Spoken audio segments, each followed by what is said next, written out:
whoop, whoop. And now I'm going to switch you guys, so now you all will be heard.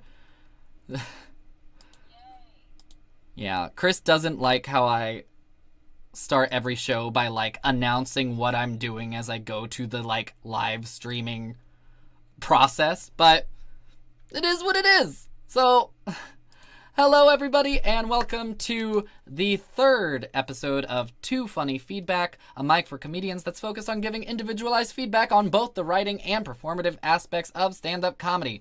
My name is Tom. I'm going to be looking at ways material might be more, like, clear, effective writing-wise, and Lisa's going to be focusing on delivery. Here's how we're going to look at things working tonight. It looks like we might have less people in the room, so we can probably be more flexible, but the idea is that if you want, you can do 5 minutes of material, and then we'll give you 5 minutes of feedback, and we'll have a timer going so you know how much time you have left at any given time, or if you'd like, we can give you a 1-minute audible cue as well.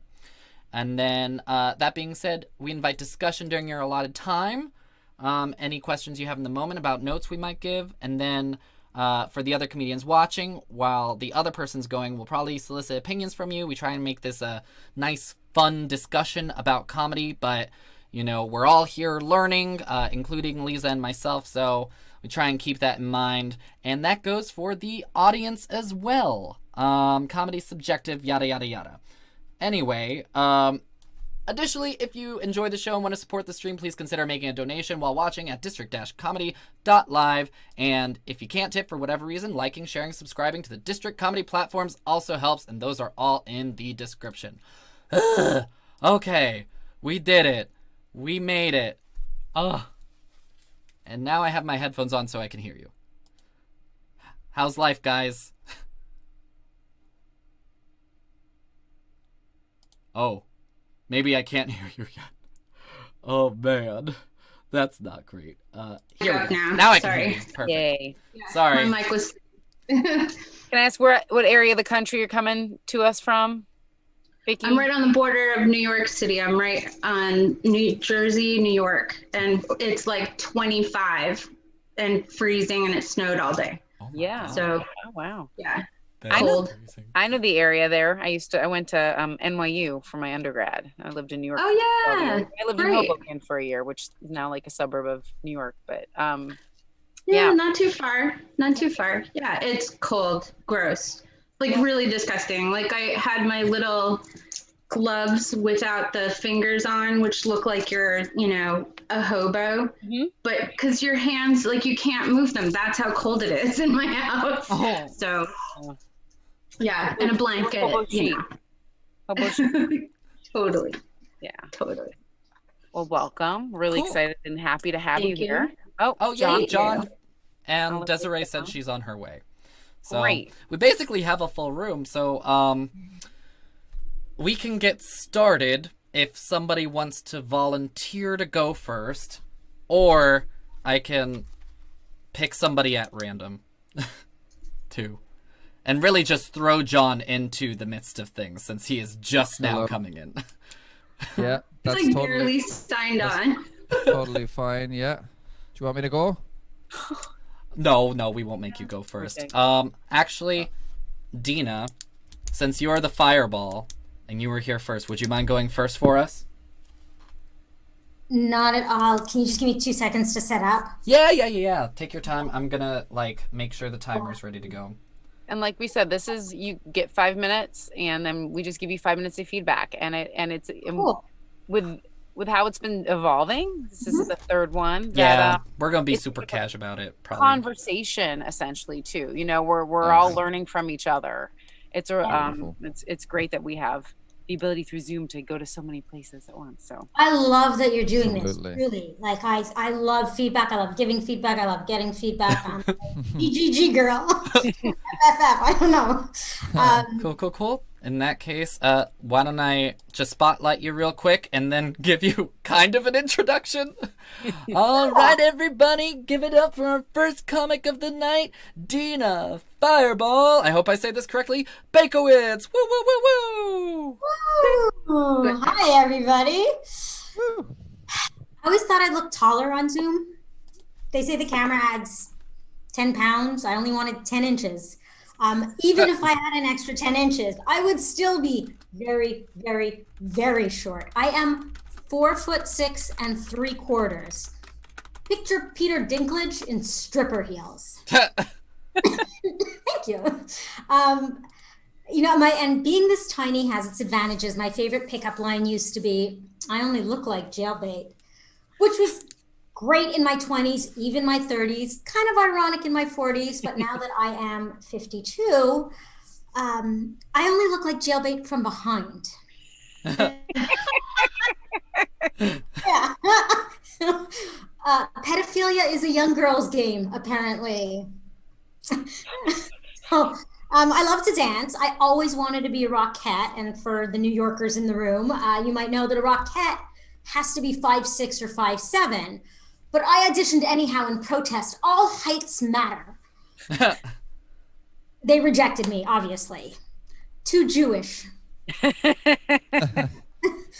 all the women in my family are short and Jewish, surprisingly. So we are. It's short legs, short arms, huge boobs, because God is fair.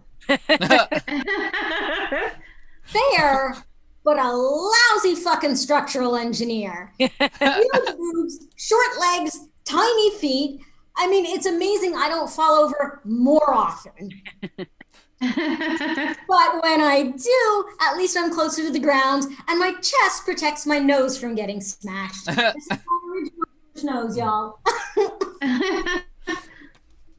So I was excited about performing tonight. But women, right? We have a lot to do to get ready. We have to choose our favorite outfit, our favorite lipstick shade, our cheapest form of birth control. And I'm used to putting my makeup on in the evening to get ready, go out for a date. By 11 o'clock at night, it usually comes off on someone else's sheets. And I have to wash my own face or do laundry. But that was back in the social age. Now that, we're home alone, my makeup used to have a job. It had a purpose: pick up dinner, wine, and a man. Yeah, and it did a good job. It did a really good job. Now my makeup is unemployed. It's never going to fill its sales quota. It's sending out 100 resumes. None of the recruiters are writing back. I might need to hire my boobs. Like, maybe they'll get free delivery on a pizza. I don't know. So I'm single, obviously. Otherwise, that whole stat would be like, does her husband know? Makeup did such a good job. It got a husband and a boy. That's what they call double duty. This makeup does this and this. So I've been sexting, though, with this guy for the past couple of days. Okay, I think we've been sexting. He thinks I've been sending him marketing advice. I am a business coach, and my bio says Dina is passionate about marketing. Passionate about marketing. You know what? Marketing never really made me wet. I never said, "Ooh, Instagram me, baby. Post harder, post harder." God, that hashtag made me come last night.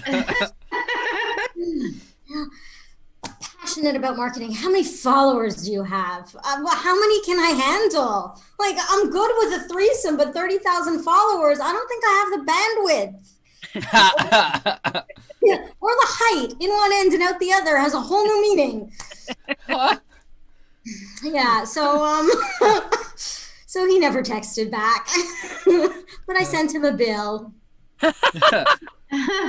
and screenshots of other people. So men send dick pics and I send screenshots with, check out this Instagram feed. I mean, maybe that's why I'm still single. So the dating apps have stopped working. I'm going to start trolling LinkedIn for dates. Which, by the way, some men are already doing. Don't do that. Please don't. So at this point, I think with dating apps, my style is best described as passive and aggressive, like swipe right on everybody, schedule FaceTimes, or boring, weird, reminds me of my father, fuck it, I might just hook up with my second cousin again. Oh my God. Man, that's my time. Thank you. Have a good night. Yes, give it up for Dina. Oh my God. Great to meet you. And I feel like I really did with that set. I'm just going to reset Y'all my men. for the next person. And yeah, Lisa, I don't know if you want to get started. I'm certainly happy to jump in. Oh, go ahead. Okay. Well, there was a lot of stuff that I liked about your set. So many things. I think that one of the notes that we've given to people on this show, we talk about like consistency and like when you're talking about a topic, really exploring it full out, which I think you did a really good job in the top of your set. Like you were really, I feel like exploring the different ways, the I guess comedy in like how you look and like the different aspects of it and how it affects you in your everyday life, and even just the central aspect of it making you look younger. So I thought that was a really good thing to do. And then from that, you also transitioned really well into your next topic, which was in the broader schemes, relationships. I felt if we had to give that section of your set a title, I thought relationships would be a good one. So the transition out of that was very nice, and then within that you had a really good set of analogies, and the game you were playing was basically between your makeup and like unemployment. That was the game you were playing, which it's a fun game to play. I think that you probably have enough room for maybe like one or two more ways that like makeup is like being unemployed or makeup is like the job market or something. But that was a really solid bit. And then that being said, Be honest, I New Yorker love direct. Oh yeah?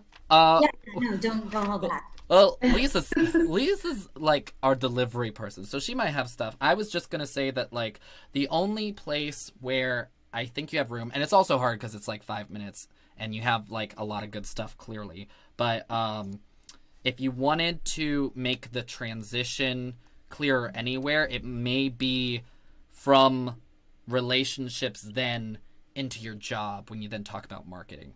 And I think that if you were to make a solid transition, the bit where you talk about how marketing's in your dating profile is a great place to do it, and then just like thinking going forward of like mining the givens of the job is the next step. But then of course, yeah, you might have stuff on your marketing job already that I don't know about that would have fit if you had more than 5 minutes. But that was the stuff I noticed. Take it away, Lisa. All right. I have to say, I really enjoyed. I always talk about, and Desiree will know this, like POV. I say, I was like, point of view. It's like my. We're making a show. Acronyms. Yes, POV. You have a great point of view. I think that really strong when we want to connect and we want to know who someone is, and that sort of like gets us invested and gets us in hook. And I loved that. I thought you have a really great delivery of like being casual and yet vulnerable at the same time. I really, really enjoyed that. And I love that your material really works because it's stuff that like we talked about relationships and we talked about makeup and women, what we're going through, but you made it very relevant to what's going on right now. Like, I love that you started with a Zoom, like acknowledging that we're in a Zoom room. Like that's where I feel like acknowledging the yes, there are some limitations, but I feel like with Zoom, it's opened up so many things. Like, look at it, we have someone from Ireland tonight, coming in. So it's pretty cool that you have this big world to play with and you acknowledge it. I think that acknowledging it always like, lets everyone breathe and says, oh, let's laugh about this. So I really love that. I thought you made you have a really good way of like bringing us in and we're like casually going along and then you drop like a one-liner sort of like thinking in. And I think that's awesome. So you floating along, like it's like we're floating along with you and then like, oh, she dropped anchor there. That's cool. We didn't expect that. So I thought that was fun. Like pedophiles for the young, like that was jailbait. And I love that you went with who you are. Like, I think that is something I really connect with. And as being an older woman who's been in the New York City area I get it. And so I really, really enjoyed that. The makeup unemployment thing, that was fun. And I think I agree with Tom that you can even explore that more. There are more places you can even, I feel like there are lots of possibilities with jokes and ways to go with that and make it really specific to what's going on right now.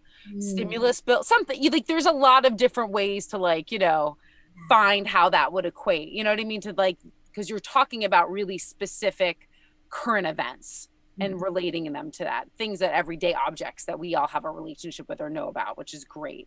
I'm sorry, I'm reading my notes. One place I think that you can have a lot of fun with and like talk about like changing the rhythm is that harder, like when you go into that committing, like, oh, post harder, you can commit to that. Like make it like, you know, like when Sally, when Harry met Sally, that like, I'll have what she's having. You can have some fun with that.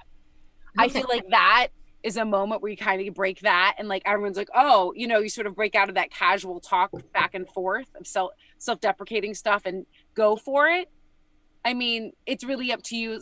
I know with Zoom it's a little bit different, but like you can have, you know, even if it's a moment where like the breathing changes, you know, like, or you're grasping, like you can see like the zoom angle changes, like you can have fun with that with this. Does that make sense? Like, or like you even have your phone, you're like post harder, like you can use like there's stuff there's a lot of fun moments that you can dig in there and get really specific with it, that we will all be like, oh, you know, the bandwidth. I just think there was a lot of fun. Like I said, I really love how you have this casual nature and then you drop anchor and you sort of just let loose and have us either it's like a chink or like a thinker, you know, in there. So I enjoyed that. The screenshot stuff. I think there's more talking about the specific screenshot you might send, things like that.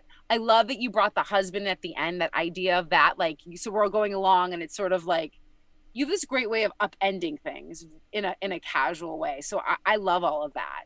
I would say explore it and have fun. I see that. So we have fun with it, that we are allowed to laugh about the things that you want to laugh about, like at kind of using yourself as the material. So when you do make those changes or you do like with that whole committing to put, you know, post harder, things like that, playing with that's going to be fun and surprising to the audience too. And as I've said, and Desiree will hear me every week, she's a dedicated return person that I say, use your box. Like I'm of course trapped in a closet, but this has been great.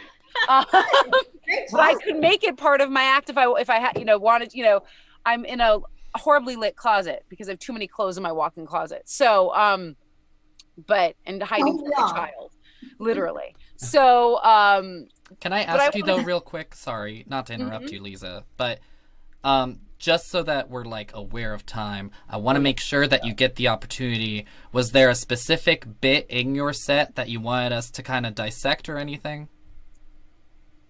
I think you're doing it. Okay, cool. I just want you. That's pretty much. I mean, really, you made me laugh. So thank you. I'm so glad, because I blocked the screen with my notes because I can't deal with looking at. It's the only way to block me, and I could see a few of you.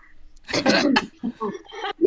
was really, really more auditory and like just trying to pace myself and slow down. So this was great. And by the way, Desiree, I'm on the Unprestables with you next week, I think, with Kelly, right? Yeah, I run that show, and I was fully aware you were on it, and I am not surprised at all, and I was fully aware of that, and I'm looking very forward to it. I'm a very organized co-host. Nice to meet you. Nice to meet you too.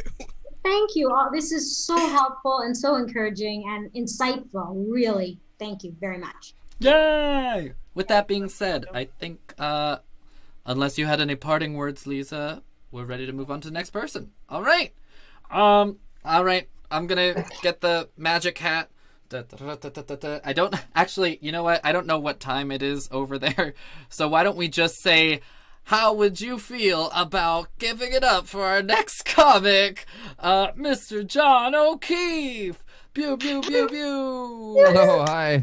Woo, woo, woo. Yeah, it's a 10 to 2, almost 2 a.m. It's Whoa. I know. I just moved into a new house, but I used to live alone, you know.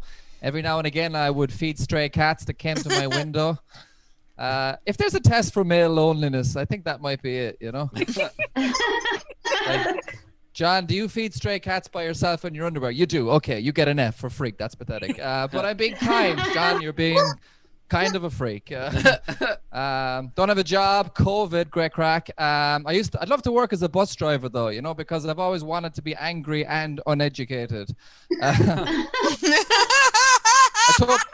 told my best friend that joke. I totally forgot his mother's a bus driver.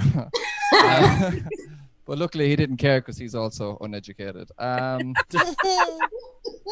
This is a true story. I was same friend actually. I was a couple of months ago during lockdown. I decided I don't get high because I can't smoke weed because it sends me fucking insane. So my friend Quimby, who's evil, came over and he gave me these CBD oil capsules and he promised me, John, they get you super mellow, none of the weird high. And I was like, I haven't worked since March. I need this. So we took 5 to start and he said that will get you perfect.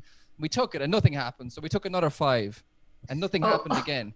So then we took another 10 and that's when things started took a slight turn. And I told my friend, I said, I don't feel relaxed anymore, Quimby. Intensely paranoid. No one was talking. Everyone was thinking each other's thoughts.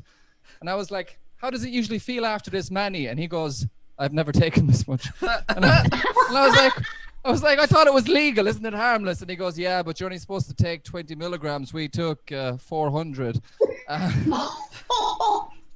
My friend spent 3 hours cooking dinner and then he surprised me with a fucking carvery dinner. And I was like, I had to go to the bathroom. I was hiding, looking in the mirror like, you know, I don't exist, but I see myself. And who is the me that's seeing?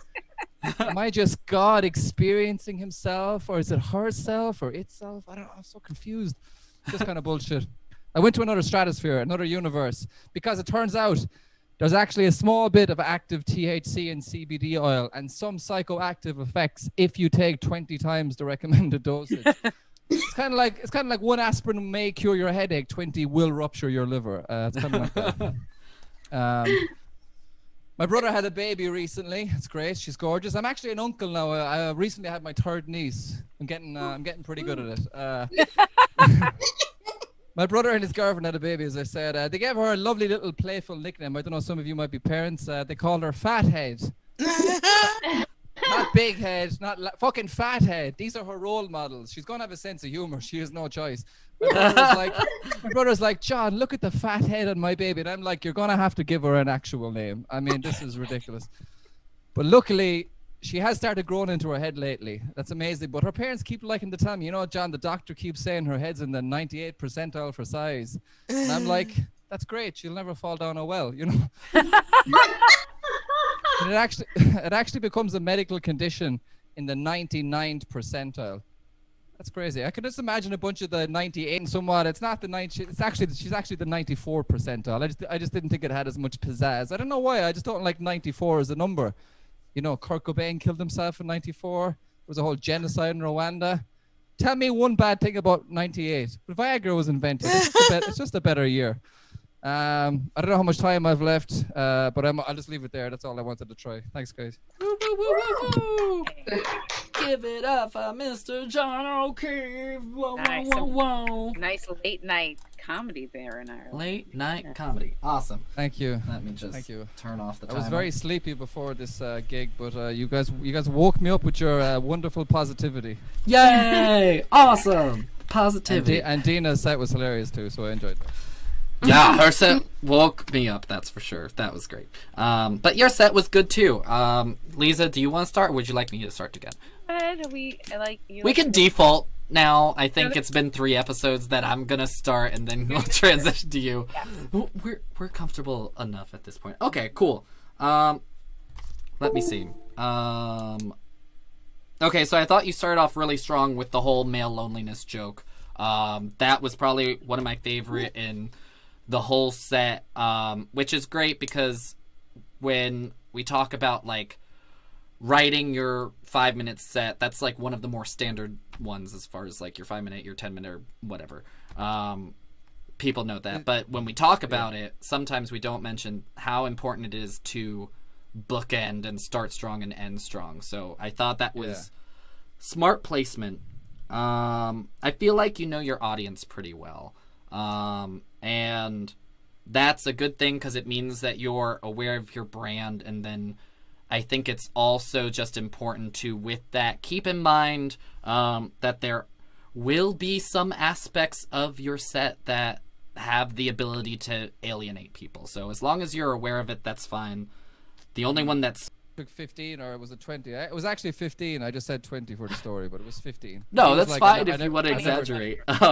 Yeah, he said I never took this many, so I was like, well, this is a fucking weird time to experiment. yeah. No, you know I don't smoke weed. It makes me paranoid. This is my nightmare. Thanks, William. Exactly. Yeah, I think that there might be more there to exploit as far as like the hypocrisy of it. So which is great. I never actually tried any of this stuff before except the first joke, so that's so it's Oh, all a bit yay! all over the shop. Really? That's good. Yeah. That means you're getting the most mileage out of the feedback mic. But yeah, no, I really liked it. I liked the analogy of CBD oil to Advil. I don't know if that's an analogy that there might be more to explore there. I was thinking maybe, but it's also like a little bit of a niche field. So if there's something, feel free to like bring it home more. But I say paracetamol in Ireland, but I figure you guys didn't have that, so I think no, that we makes don't. it, I know what that is. You do, the Canadian does. She's kidding. yeah. Yeah, but it's not. You need the Advil, aspirin, Tylenol. Yeah. But That was smart to yeah. you make that switch. And then I'll hand it over to Lisa in a second. The one thing I was going to say was like for the 94-98 joke, just because it's topical, you like as far as like exploring the worst years ever, you could probably go for something in 2020. Yeah. That'd be the only thing to add. Otherwise, I loved Yeah. all the bits with your niece, especially it's the third one. Getting pretty good at this now. That killed me. And over to Lisa. Yeah, Thank you. no, I Appreciate it. enjoyed this. Thank you so much for staying up so late or waking up to do this. Was awesome. I think talk about the bus driver thing. I think because it's your friend and it keeps going on, I think it's a much more like I thought it was really funny. It was one of my favorites, but maybe I'm just mean. I don't know. Yeah. But I enjoyed that because it was unexpected and it kept kind of going, and it keeps like dropping the breadcrumbs to hit it. And then I did love how you started with the loneliness and cats. Like I do think that was a great, like you said, starting strong and just hooking us right in. I do like the mic. Like everyone has different styles. I do like that because I feel like it really assists you because I know you use your hands a lot, and as of Italian heritage, I understand this. So so I like that you had that because the other hand, whenever you weren't was and I just want you to be aware of it because I don't think it took away, but I would just want you. We're talking about like being aware and using the Zoom box the way you want to. That sometimes your hand's moving like this, and I don't want it to take away from the comedy or me missing something. I do want to know if this was intentional when you said you're supposed to say 3 and you held up, I'm pretty sure 4 fingers. No, that's just stupidity. Just like these are things like these are little things. They're very little, but I want to know if it's you want to make it a choice. So everything It certainly wasn't intentional if I did that. So, but there you go. You can still do that. You know what I mean?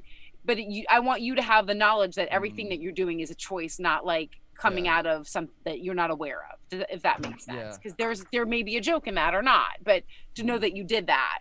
So I have a kid, so I love the kid stuff because I can relate to that. And most people, I mean, and I loved getting really good at it. I love that she'll never fall down a well kind of thing. I have friends with kids with big heads, and so like legit. So it's sort of like the same thing Dina talked about, like body and her, having large breasts falling like this. That's funny. I think that laughing at, I don't know, large parts of ourselves or other people is pretty funny, and what you can do with that. So I do think that the story with your friend and getting stoned after all that CBD oil is great. I think there are ways to just look at it and tighten it just a little bit.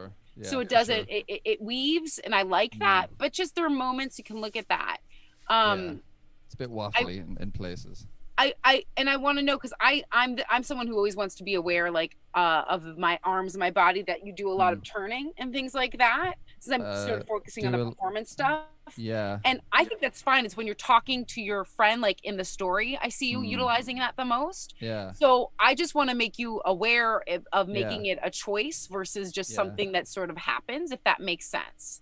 If it's Yeah. natural, it never took me out at all, but it's about your energy and where you want it focused and where you want the audience focused, if that makes sense. Yeah, I'm trying to get better at act outs and stuff. So maybe I could be overdoing it. I'm trying to do the different perspectives, you know, more so. Since And I started doing these mics, I can kind of practice that a bit more than I would normally on stage. Online And it's so different. Like this is a completely like we're in our own home environments and trying to create some sort of you know, performance space in this thing, and that's acknowledging that, which I appreciate, and then using it to your benefit.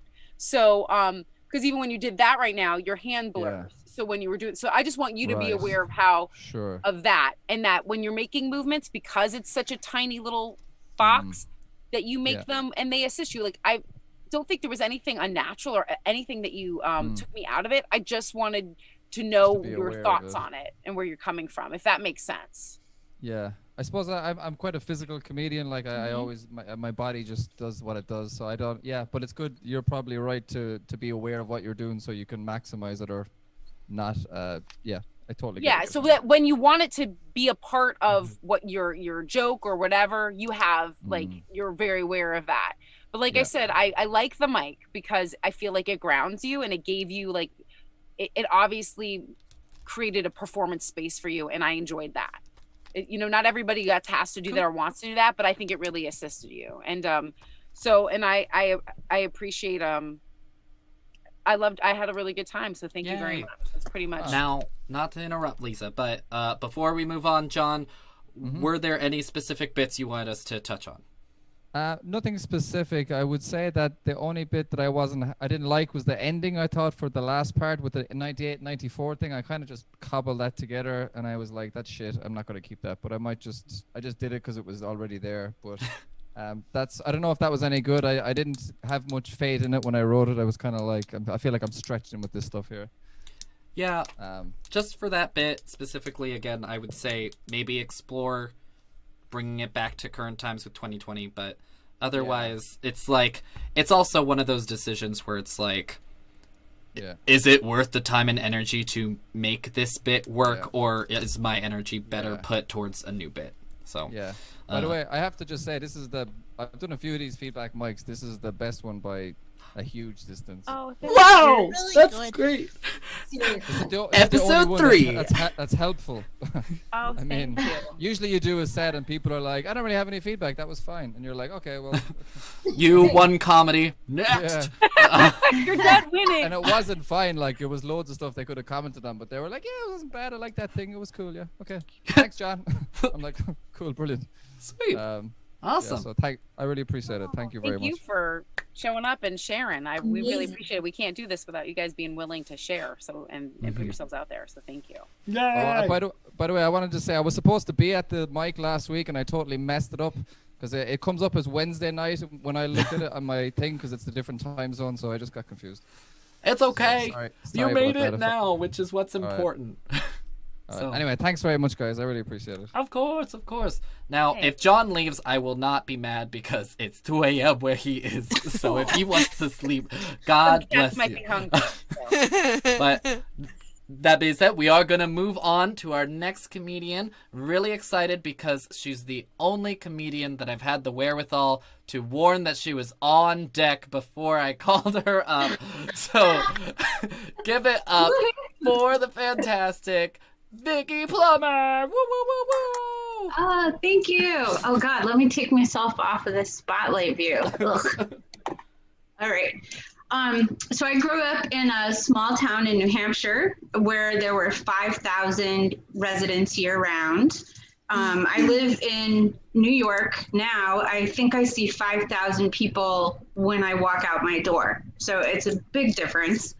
My dad was the local minister where I grew up, and it's really hard having your dad as the minister. I got made fun of all the time. It was like, hey, goody two shoes, hey, Miss Perfect, and that was the choir director. It was really hard. He would use us in sermons as examples. So he'd be like, so telling a lie is wrong. If I ask you if you ate the last piece of cake, Victoria Lee Plummer. Ugh. It was so embarrassing. I would just be like trying to hide in the pew and everybody would be looking at me. I hated it when he did that. So he retired after being a minister for 35 years and he came out not as being gay. That would actually be really cool. I would throw him his own little personal pride parade. I would go clothes shopping with him because he has horrible clothing taste. He came out as being an atheist. Like, what? I mean, isn't that the number one job requirement of being a minister? Believing in God? It's kind of like Jenny Craig also owning Cinnabon, right? Doesn't really go. So I thought about it after I found this out, and looking back, there were some signs that this was coming. So he would, he'd do his sermons. He was really good at doing sermons, actually, and people would get into it. And if they said things like, praise God or bless you, he'd roll his eyes. And, whenever he would be talking in church, if he said God or Jesus, he would do quote fingers like this. And he always started his sermons the same way. Once upon a time. Oh my gosh. And, he only used the Lord's name and got really passionate about it when he lost something. Yeah. So he'd be like, Jesus H. Christ, where are my damn keys? Or Mother Mary of God, who moved the remote control? Or Jesus on a Triscuit when making water into wine, who moved my wallet? He was actually really creative about those little sayings. I'll give him that. So Sundays were really weird. He called that the big show. So we'd go to church, he'd do the sermon, we'd have coffee hour, we'd go home, and he'd make us watch wrestling. So there'd be Captain Lou Albano, there'd be Chief Jay Strongbow, and earlier at church, he'd be saying all these lovely things like, treat your neighbor as you want to be treated. Love everyone. And then we'd be watching wrestling and he'd be shouting things like, kill him, break it off. It was a little bit of a mixed message, a lot of quality family time. Yeah. So I'm in therapy now. I still believe in God, whoever she is. And I hold a Bible study every once in a while. Not the real Bible, the Judy Carter Bible. For jokes. Anyway, thank you guys so much. I'm sorry. My congratulatory applause gets more and more muppety as the night goes on, apparently. But that was great. Oh my god, that was such a pleasure. Ozzy Bear. Ozzy Bear. But okay, so God, just I almost don't want to comment on this because I noticed it, but it falls more on the delivery side of things. But I guess Liza you can support me or deny me in this, but you have a certain quality about you where I just feel like your tone is such that when you're doing a set, it's like I'm having mimosas with the girls and you instantly have that relationship kind of established where we are best friends and I'm unloading on you and it's hilarious. And yeah, it's it feels kind of like real life that way, which is weird. Get out of my head. I'm gonna agree, Tom, because you know what I wrote down. If anyone seen Sarah Silverman's podcast where she's just her at home with her headset and she's talking about general, that's what you reminded me of. That feel very just thinking about this and very much on the couch. I wrote that down. So yeah, and then talk about a rich well of material to pull from. Like, just the premise of, like, a, like, minister dad who then becomes an atheist, I think is just so strong. And then you mention it in your set about, like, kind of wishing he had been coming out as gay. And I love that joke. And I want to say, like, and this may not work out, but also, like, there's plenty of open mics going on online, so if you want to just try it and then never do it again if it doesn't work, that's fine. But, like, I would love to see you try and, like, almost frame that whole story as if it's the big lead up to him coming out as gay, and then it be the twist that he came out as atheist. Especially the one where it's like, I forget what it was, but it's like, actually being myself or something, and then, like, my actual self just, like, doesn't believe. I think that would be really fun to play with.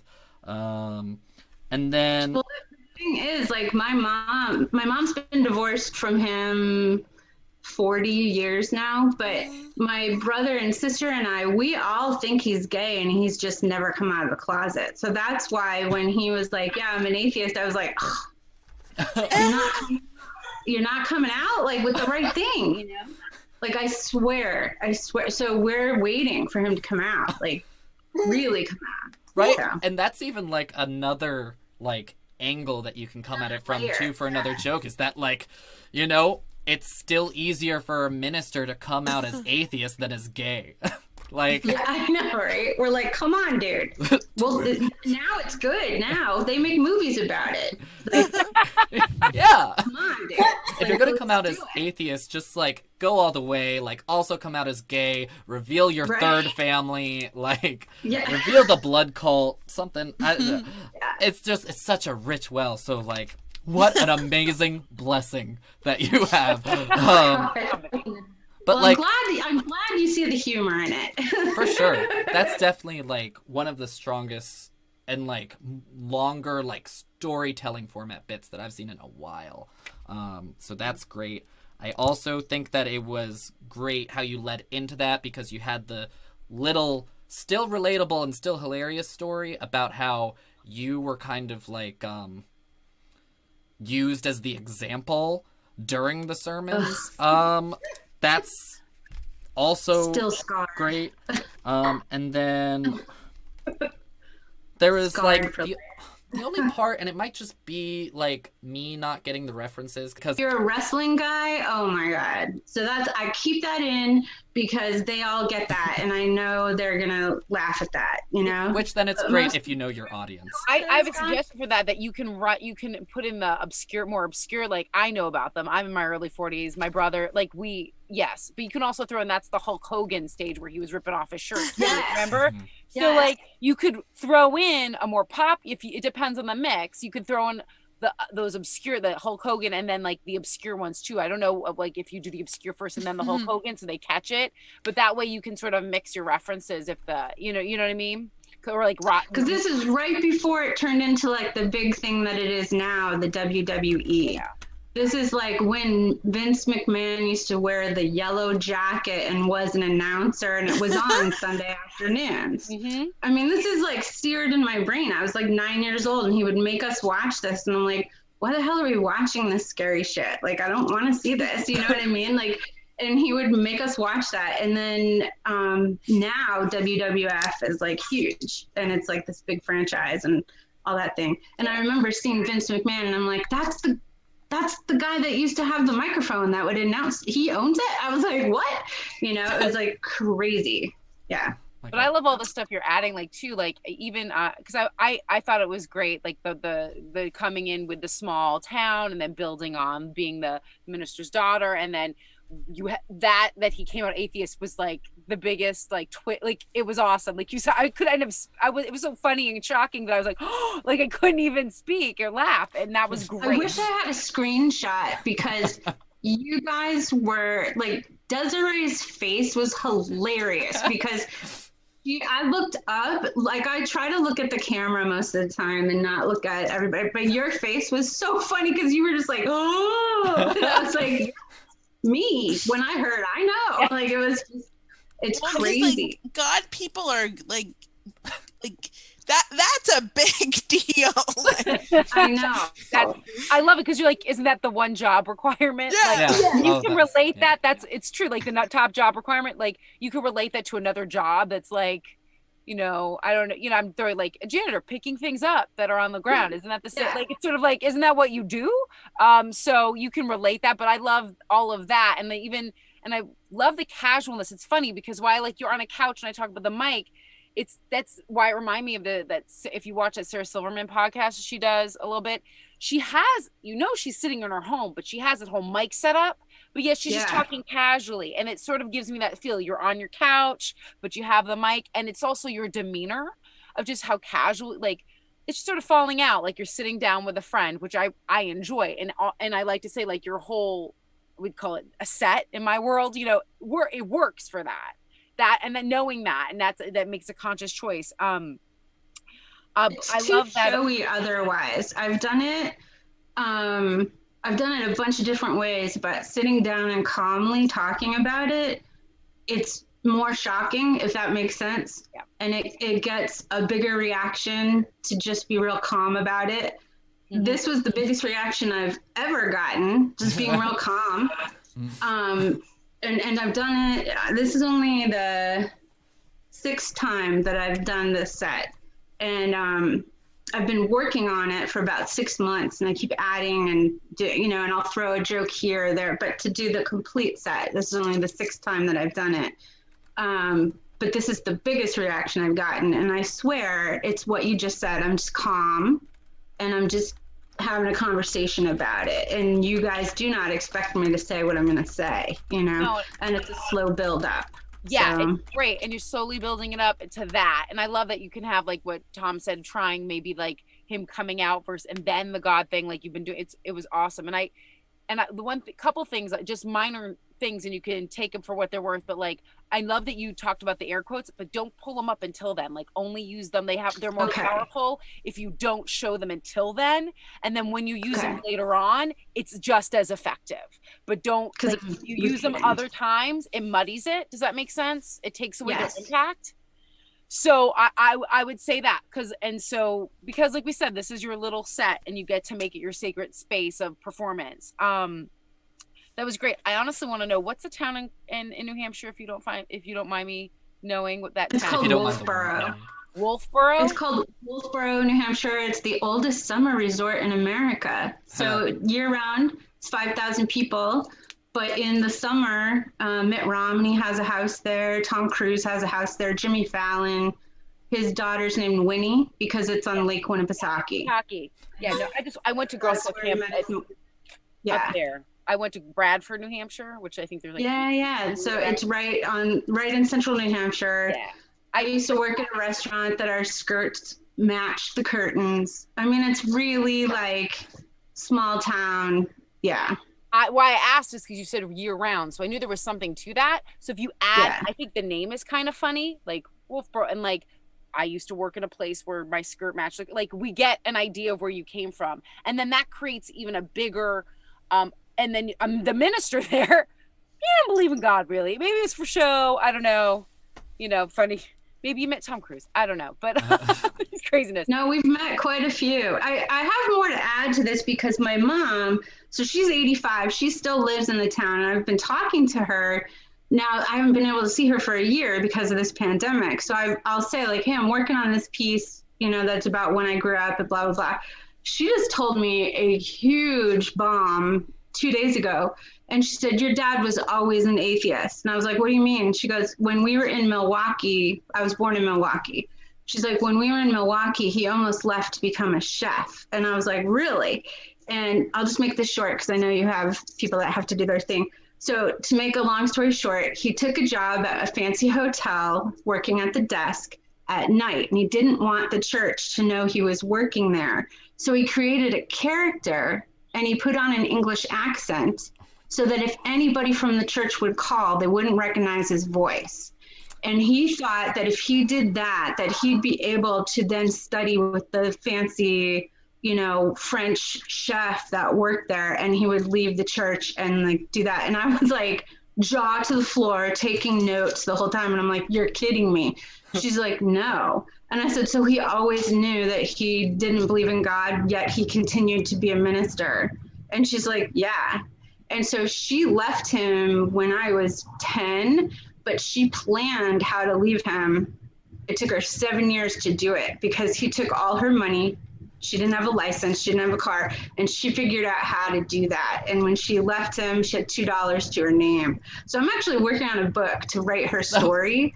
That's crazy. Because it's amazing. She left him. My sister and I moved in with her. Both of us have college degrees. I still don't know how we put ourselves through school. Neither of us have drug problems. We weren't teen moms, but I don't know how she did it. But so I want to write her story, but I'm still working on all my stand-up because this is crazy shit that my father did. Yeah, I agree. Mean? I totally agree. I think a punchline to all of that before we go is that your siblings and you still believe in God after all of that. I think that's funny. Crazy, right? Yeah. I think God has a sense of humor, and God's like, hey, I got this crazy guy that said he was working for me, But that was definitely hilarious. Thank you so much, Vicky. You.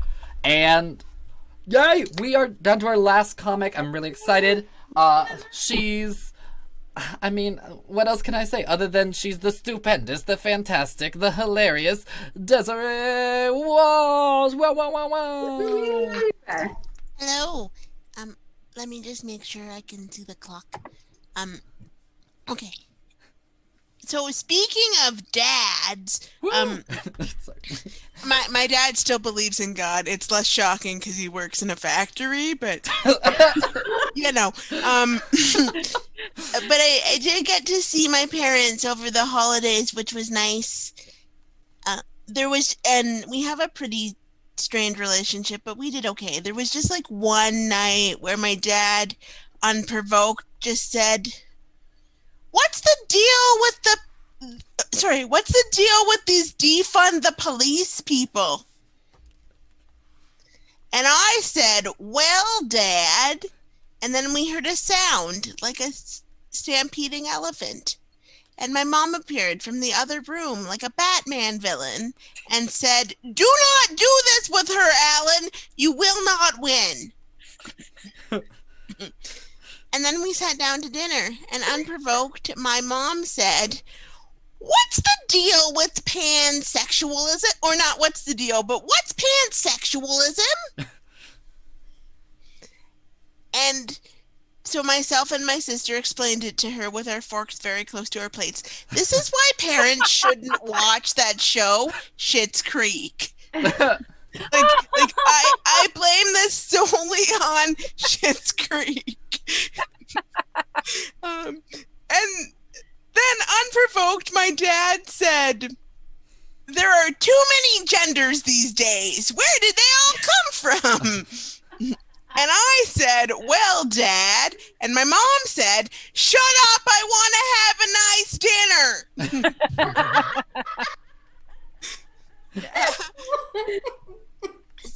My parents are great. My dad saw me do stand-up comedy for the very first time over Zoom, and his review of the show was, if this is the internet, I do not care for it. He does not want it.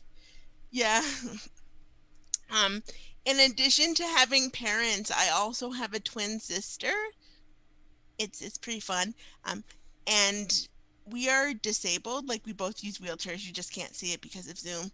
And also, she's not here right now. And when we were little, we used to play wheelchair basketball because we couldn't run. So it worked out. And her position was she was a forward, and I played a little bit of a different position. I played left bench. Sometimes I switched it up and played right bench, but usually always on the bench. And this is where I truly learned adults are cruel, is sometimes people would approach me and at like tournaments and stuff and say, how come when you wear number 13, like you kind of don't seem to know what's going on. But when you wear number 43, like you can hit the hoop and like you seem very with it. And I would always have to reply with, it's because 43 is a different person. And then they would usually respond with, really, are you sure? And I would say, yes. Did you not wonder why I had a different name in the second half? Didn't you wonder? And they would respond with, well, yes, but we thought you were one of those eccentric children. Yeah. When we were very little, my mom took us to a doctor that told, oh shit, I think I'm going to run out of time. Anyways, my mom took us to a doctor when we were very little that told her we'd effectively amount to nothing because we're disabled, remember? And I think this made her kind of sad, but also a little bit happy because it meant she didn't have to baby-proof the house. But one day my sister proved her wrong and fell down the stairs, and my mom took her to the doctor because we're Canadian and it's free. And the doctor was like, lady, why don't you have a baby gate? And my mom was like, oh, because someone from this very hospital told me my kids would never move. I'm not spending $10 on a baby gate. Yeah, Karen loves a deal. Mom's real name is Karen, and she's exactly who you think would be a Karen. I grew up with a lot of live, laugh, love signs. I don't mind, though, because Karen's the reason I didn't have to go to segregated school. No short bus for Karen's kids, no matter how logistically impossible it is. It just wasn't on our vision board. Woo, woo, woo, woo! Yeah. Give it up for Desiree, everybody! Oh, God. Also, you know that, like, I will just let you keep going forever because I think you're so funny. That being said, I'm not going to reset the timer because that was our last comic. I mean, there's just, like, so much that's strong about that set that I don't want to waste your time complimenting you. You already know you're funny. But, like, I think one thing that's really strong about your writing that I appreciate is in those more subtle moments. Like, when you, like, even the aside comments where it's like, because we're disabled, remember? It's like, those are the ones that end up hitting me the hardest. So I appreciate that. I appreciate that subtleness. One of your jokes at the top, when you're talking about the, like, the family dinner, and you talk about your mom coming in, I think that you might want to try that joke with either and then we heard stampeding like elephants or came around the corner like a Batman villain. Like, I think maybe just one and focus it. Okay. I love the Batman villain. That's got my vote. Yeah. Like, a specific image that we all know. Mm-hmm. Like, if you want, honestly, next TB&J open mic, if you want to do that, I'll send a poll to everybody and they can vote on which one they want more. Sure, sounds good. Sounds great. Oh my God. If that were my joke and that happened, I would cry. I really liked, let me see. Again, this goes to the delivery side, and Lisa might say it anyway, but, like, there's something about the way that you hit certain punchlines where you just, like, outright say it. Like, I wrote down, we're having a good dinner, or something like for your mom. Yeah. And when you just, like, say it, and it's just, like, super committed like that, kind of, to, like, I guess an angry character, it is really effective, and it comes up again another couple times in your act. I really appreciate it. I liked the amount of mileage you were able to get out of the bench bit. I wonder if there is an additional angle that you can explore, just because there's also such a well that you can go into being twins.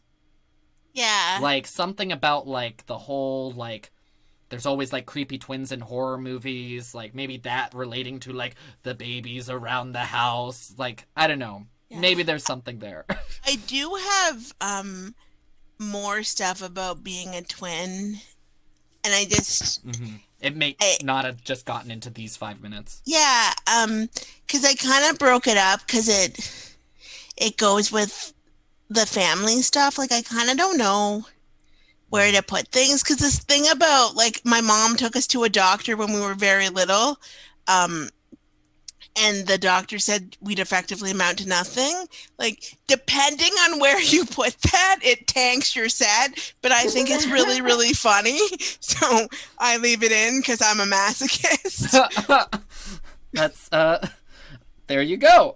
Yeah. But I'm going to take a pause for my stuff so Liza can say her bits because she has an appointment after this, right? I actually have to go get tested for COVID. Not that I have it. That I have to travel this weekend out of state, so I'm required by law to get one. So I'm gonna go get foreign object shoved up my nose to prove that I'm okay. So, but we're having a good time. But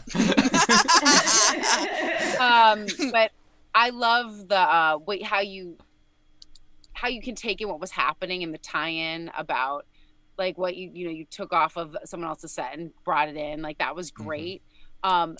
I know we've heard the family thing last time, which was great. Like seeing it evolve with the beginning because I remember the Batman villain thing because I really liked that. Yeah. But I love that you've added on like the things that got me this time were like the little details with our forks very close to our plates. Like I love those specific images that you bring in because it just sets the scene. And I love the Schitt's Creek thing was hysterical.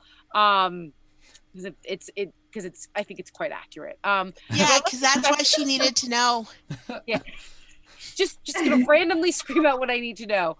I think that like I just always love your delivery because it's casual and inviting and vulnerable, but in a different sense. Like everyone has that tonight, like with Vicky and Dina too, and you guys are all and you all have your way of inviting us in, and it's very different because yours is I think I said it last time too is that you're just so. I feel like the word and jovial, like it's so happy and sweet. And then when you say these, like when you scream, I want to have a good dinner, it's like hysterical because of that juxtaposition again. And you still do it with this great big smile on your face, which I love. Okay, I loved how you introduced the Karen stuff because you came at it as a side angle and you caught us and we're like, oh, it's a Karen, and so that was great. I just think it's really you just really have this great cadence and fun, as I said from last time. And I feel like it just always, every time I see you, it's always growing of like just more, I mean, you just have a great rhythm and it. I feel like your space so well that how you approach what some people would consider very sensitive subjects. You do it with such a great a POV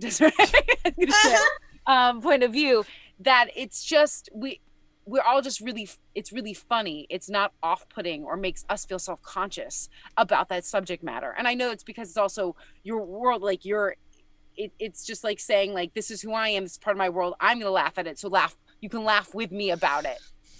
And I appreciate that. We talked about like the walkie humor, like that we would get it. And I feel like you really explored and opened that we are along with you the whole time having a good time.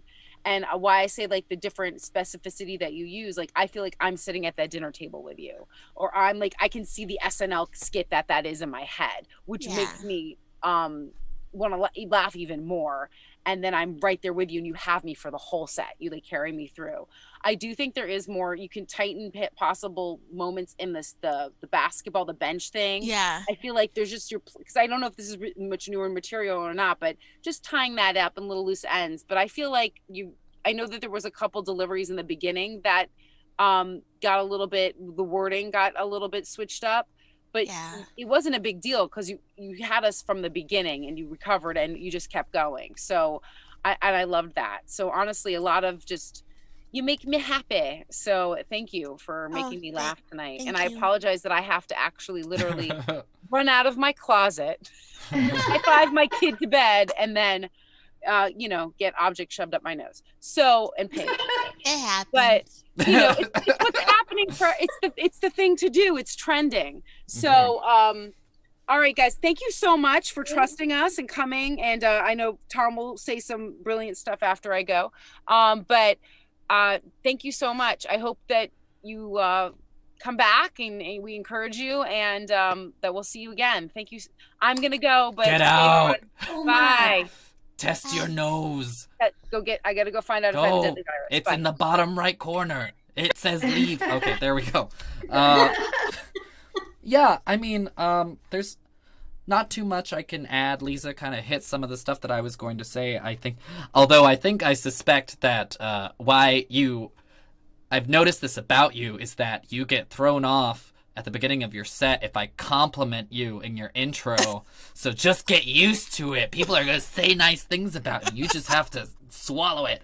That came out real much more aggressive than I intended. Really?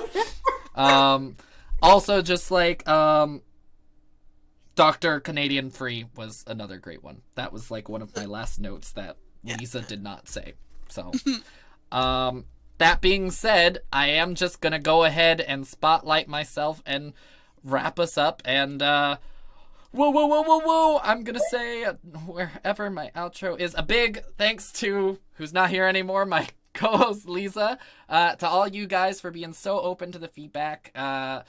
You guys are amazing and hilarious, and yeah, you're great. And also our awesome audience. 1, 2, maybe even 3 of you, you're great too for watching. And if you want to support the stream, you can do so at district-comedy.live, or hit the share, like, or subscribe button. And if you want to be on the show, you can sign up using the link in